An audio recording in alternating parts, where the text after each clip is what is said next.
sometimes I think people that own businesses stop working on their own leadership, and we can't do that. We have to stay keen on our own leadership skills so that we can take really relatively young people in most cases and shape them to the place that they aspire to go to. And that sometimes is showing them the top of the hill, but also showing them how to climb the steps on the ladder to get there. Welcome to Drop and Give Me 20, where you learn keys to entrepreneurial success as Lindsey Germono interviews business owners with military backgrounds on what works and what doesn't. Listen as they focus on the stories, both challenges and wins, that military entrepreneurs have faced in growing their businesses. Welcome to another episode of Drop and Give Me 20. I am your podcast host, Lindsey Germono, and today I am joined with two of my friends that we're going to talk about the subject of managing employees. So as somebody who operates remotely, I'm extremely interested in all the things employees. And so I'm joined today with my two guests, Dianna Flett of Girl Smarts and Carl Churchill of Alpha Coffee. Dianna, tell us a little bit about yourself and your background. Okay, sure. So I'm a 21-year Army veteran. I was in after college and stayed through till I delivered my fourth boy and decided it was time to kind of pop smoke and do something else for a bit. And then I went through the FBI Instructor Academy and actually led a course called Managing Analysts. And I traveled all over the United States working with intelligence supervisory analysts about, management techniques and skills. And after that, I kind of was hearing about all this stuff girls were going through and opted to create workshop series based on strengthening and empowering young girls, 4th, 5th, 6th, 7th grade, so that they can make that transfer between the tween and teen years with a little bit more, tools in their kit bag so that they're more comfortable. And didn't you share with me that your sons are the reason why you created that isn't business? That crazy? 4 boys. When they reached middle school, they came back to me and said, Mom, all these great kids that we knew in elementary school are really crashing and burning in terms of confidence in middle school. So we need to do something. And so, I don't back down from a fight and put this all together. And we've had about 1,000 girls go back through just this past year, 4,000 total in the program in Virginia. So wonderful. Thank you for your service. And Carl? Yeah, hi. Carl Churchill. I also did 21 years. Dianna and I have a lot in common. That's awesome. I started as an E1 and retired as lieutenant colonel in the U.S. Army. I was retired as an MI officer. Me too. Get out. Yeah, that's awesome. You go, boy. And I did multiple deployments, combat veteran, have 2 kids. Our son is now in the National Guard with the 19th Special Forces Group out here in Utah. And he just got an ROTC scholarship. So he is going to be going into ROTC. He's in the E4 right now. And yeah, my wife and I have been together 30 years. I met her when I was stationed at Fort Lewis with the 9th Infantry Division. I was with 9th Infantry, 3rd Infantry, 1st Armor, Special Operations Command, and a whole bunch of other folks. So we started Alpha Coffee in September 11th, 2010. We started it as an online company, and then it started to change, and we pivoted and had a lot of success with wholesale. And then recently, about a little over a year ago, we opened our brick and mortar, our first brick and mortar, and we're about to open our second. So. Thank you for your service. I am drinking a cup of Alpha Coffee right now, literally as we speak. I got it. In my brass knuckle coffee mug, because that's what I got, right? Better. Did I read, Carl, that for every bag purchase, there's a cup that goes to deployed service members? That's right. Yeah. So we've sent over 13,000 bags of coffee to troops that are deployed downrange since we opened up. And every Friday, every Red Friday, we want to remember everyone deployed, and we ship out another batch of coffee. And yeah, you can see on our website, if you go to alpha.coffee, you can see some pictures of the troops and read a little bit more about what we do. Awesome. I'll be sharing that out in the show notes for all of our listeners. And for our listeners, Carl and Dianna were not familiar with each other until we set up this podcast interview. It sounds like we've had the exact same career with the combat deployments and things like that. It's pretty unique too. I love it. And that's just how this military community is. It's the beauty of it, honestly. And this stuff happens all the time. And I could just hit record and do this for 20 minutes. I want to dive right in. We want to talk about managing employees. So the topics of our podcast really range. And, as somebody that operates a remote business, managing employees is every single day, it's work for me.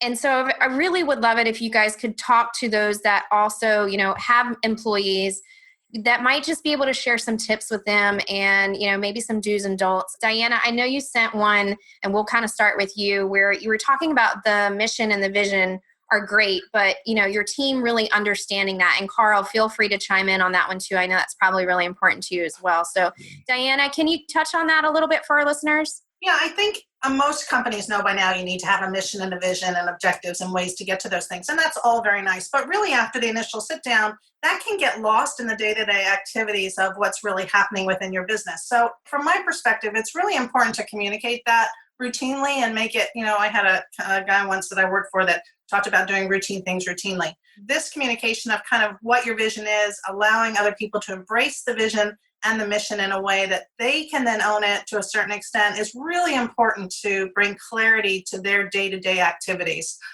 Just a quick story, soldier came in, couldn't get imagery from a unit, and he was crossing the line the next day. And as he was leaving, I said, how'd you do getting the imagery? He said, ma'am, I didn't have the paperwork filled out, so I couldn't get it.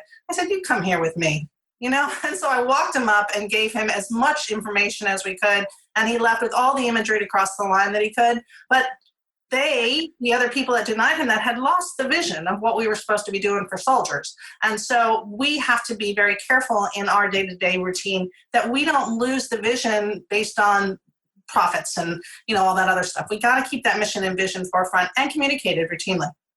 Gotcha. Yeah, I agree 100% with everything Dianna just mentioned. I think culture helps to fill in the gaps with, mission statements critical. I try to keep things simple for my employees. We have a 4 bullet point mission statement.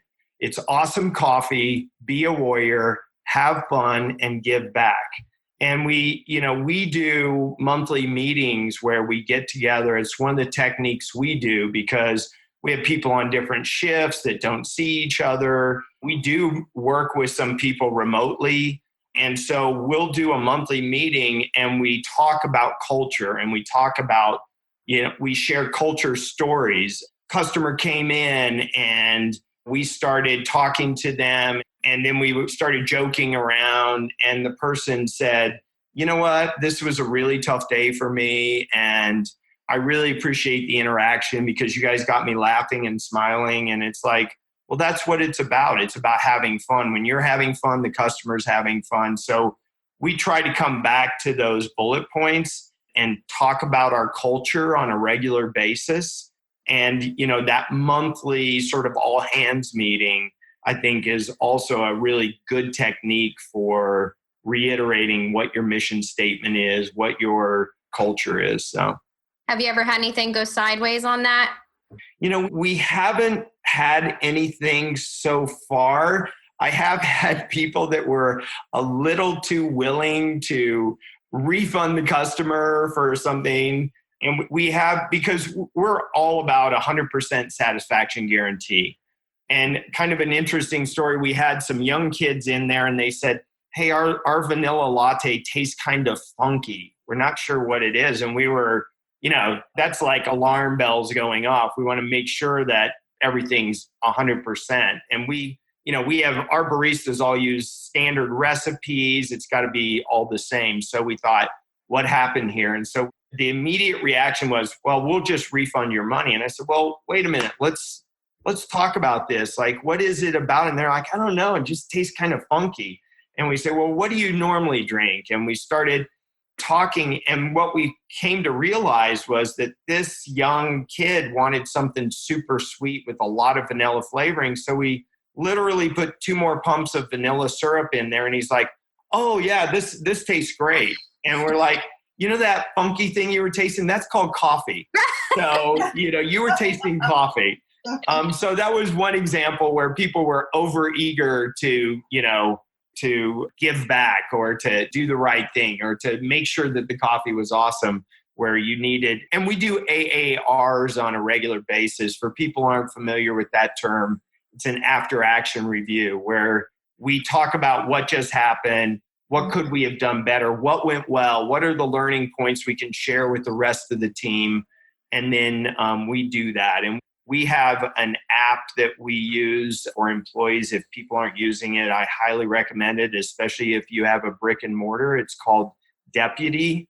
And so we do all scheduling because we have hourly employees, but there's also a tool on Deputy where you can send out messages via the app to everybody on the team and require confirmations back and that sort of thing. So we share a lot of AAR stuff on Deputy with the whole team.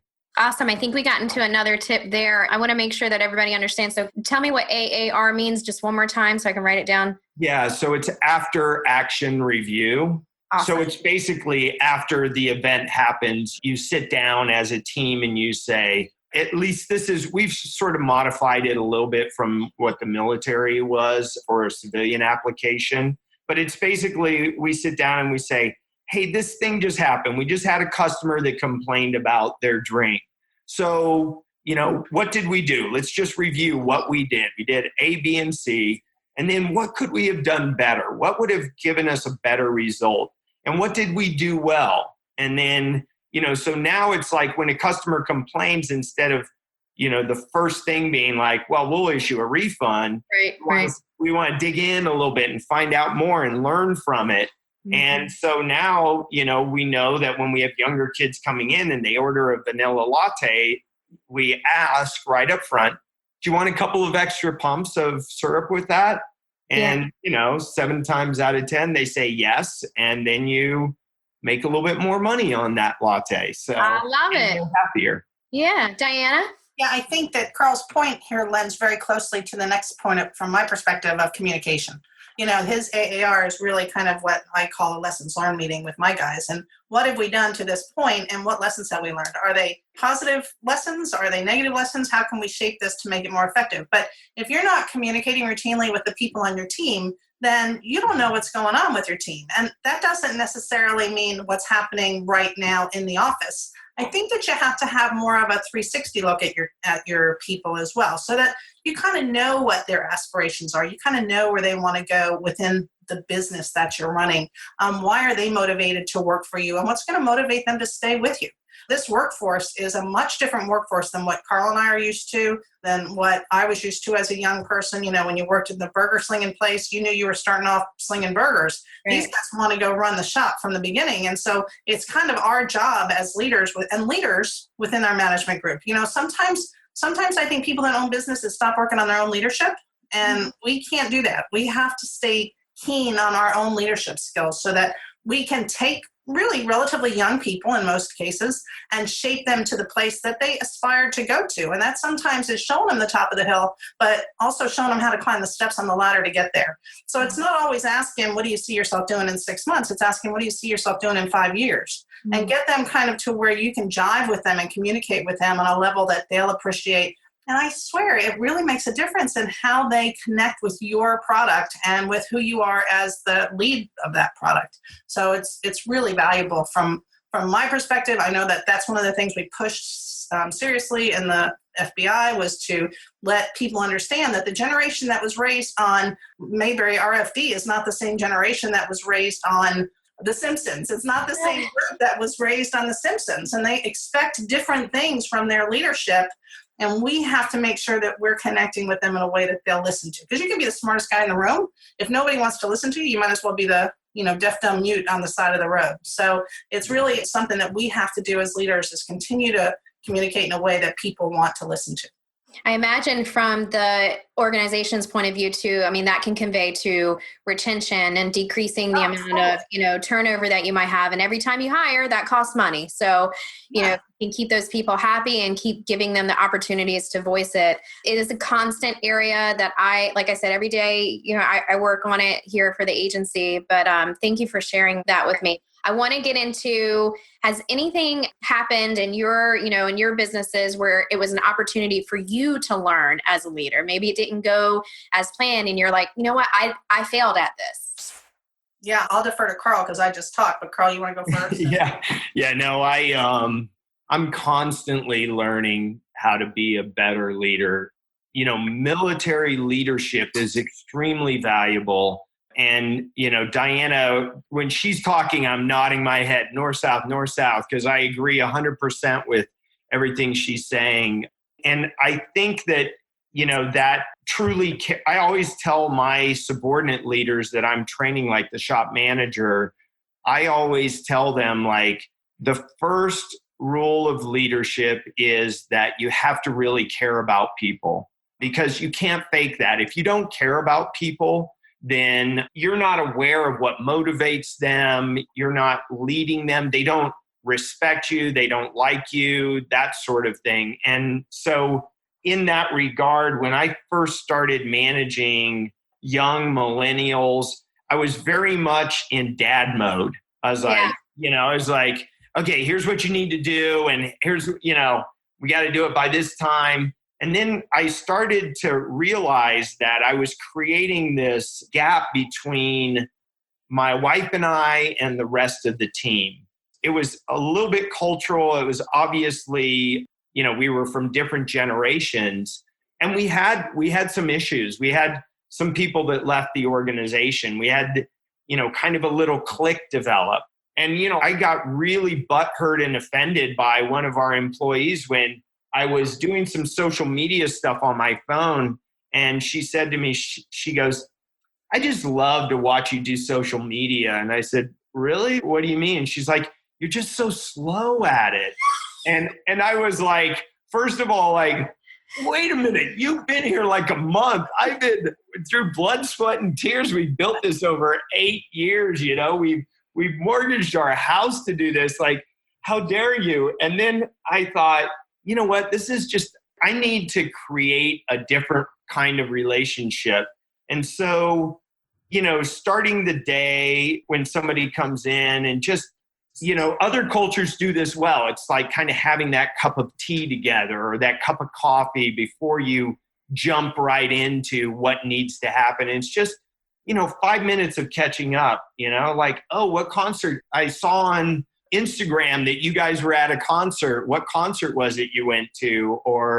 And they'll tell you about some new band or something. I'll be like, all right, well, send me a link to a YouTube video so I can check them out. And it's just that, making those little connections and truly caring and really getting to know people. And that creates, like Dianna was saying, that sense of trust and that sense of caring. And you're establishing rapport. And I think that's, important also not only in your conversations with your customers and your clients, because that's what people think about when they go rapport, I'm selling, but rapport also means, how you're communicating with the people that are contributing to your dream, which is 100%. Whether it's, Girl Smarts or it's, Alpha Coffee or Germono Advertising Company, whatever it is. Like, these are the people that are helping you get there. So, empower them. Dianna, any feedback? So you talked about, what things did we screw up? I really had to get to a place where I really trusted my product was as good as I thought it was. And at first I thought, oh, maybe people are just liking this because of my, bio. Maybe people just like this because they know me from the PTO, maybe. But I have a really good product. Mm-hmm. And so I need to make sure that when I'm talking to people that I let them know what a great product I've got and that my people, I talk about the program as created by leaders to create leaders. And I'm very specific. When I start to look for people that are going to work within my organization, I want leadership to be part of what they've done. So while I can say that I need to hire people to get to the next stage, I do work usually with an older workforce just because I am looking for women that have gone through life that can kind of share some of those life lessons with girls based on our curriculum. But I have to be able to have expectations of them and also of the people that I'm coming to work with. I think that in the beginning, I was sometimes a little too mealy-mouthed about what the schools were going to need to do to support me. And I've had to change that. And even I've had to create lists. I've had to send back emails now that recapture what I perceived to be the conversation so that they can agree with it. Because sometimes my communication with my group based on my background is much better than their communication within their organizations, just because they're not as used to the direct communication type and style that I use. So my employees know that, they need to reinforce that direct communication. And when they're off doing programs with other schools, they need to make sure that I'm in the loop on what's occurred in that school, especially if there's something touchy that comes up. And in my business, that means a girl maybe starts to talk about being beat at home or something like that, which is a horrible thing to say or do. But I have to give them expectations for how to handle that, because it can become an emotional desert if you respond to everything wholeheartedly. And so, one of my points for managing employees is that they have to know how to respond in certain situations, whether it's because it's your standard procedure that you want them to follow in certain situations, or because there's maybe legal issues involved with what you want them to do. For instance, if somebody walked up with a cup of coffee and there was something inside the coffee, thing that I'm sure he has to respond to that in a very specific way in order to ensure that he doesn't open himself up to legalities. So when you're communicating with your employees, you really need to be specific on those kind of touchy situations. But also, if you want people to wear a tie to a business meeting, you need to tell them you need to wear a tie to a business meeting. If you want them to put the phones down before they get into the room to talk, tell them to put the phones down. To them, it's not confrontational or affrontive. To them, it's just the way, they've learned to do things. So they'll sit there like this unless you say, hey, dude, put the phone away. Right. Those little innuendo things that maybe Carl and I took as the way you do business or the way you don't do business, I think now they need to be more clearly defined in how you do work within your company. For instance, we wear a little pin, it's the flower, when we go into workshops and things like that. So I've told the ladies, please, if you stop to buy wine on the way home or something like that, God knows I don't see anything wrong with that. You got to take that pin off, because I don't want somebody walking through the store with a Girl Smarts pin, with 2 boxes of wine or 3 bottles of wine or something. I don't think that's healthy for my brand. So you have to think through that process and really make those concrete points that you want your folks to adhere to. We have talked about a lot of different points today. I told you guys 20 minutes goes fast, and we could do this for another 20 or 30 more minutes. I want to just add for the listeners that, one of the things that helped me as a leader is asking for help. I think as leaders, we need it. And I had a business coach and I had a leadership coach because it was something that was very foreign for me. I didn't serve in the military before I opened my business. I had no concept of what that looked like. So I needed a lot of help. So my piece of advice, if you're listening to this and you just don't know where to get started, is ask for help. There are some really great leadership coaches out there that can help you. Designing that, it's very protocols, as you guys both touched on designing the processes and communication, even like, here's how to treat this if somebody complains about their coffee. I mean, coming up with all of that. And the other piece of advice that someone gave me, actually a leadership coach, Corey Kurtzman, he's one of the guests on my podcast, is I kind of came across very alpha, no pun intended to the coffee company, but very alpha, because that's just my nature. It's my genetic nature and it is what it is. But he was like, you got to be a little more vulnerable with your staff because they're not open to that. So that's just the last piece I was going to add is, sometimes we come in and we've got that thick coat on, we got that thick skin, and it's okay to let that down. And once I did, I practiced that all the time, it became a lot easier for me, especially what Carl was saying, when you start to, bridge those empathetic relationships and connections with your team. So, one of my favorite statements was by Covey, and I read his book back when I was a young captain, and it says, seek first to understand and then to be understood. And, there's a whole lot of good that happens when you just shut up and let people talk to you and let them, realize that you're listening and you actually give a hoot about them. So I understand and agree. Thank you for that.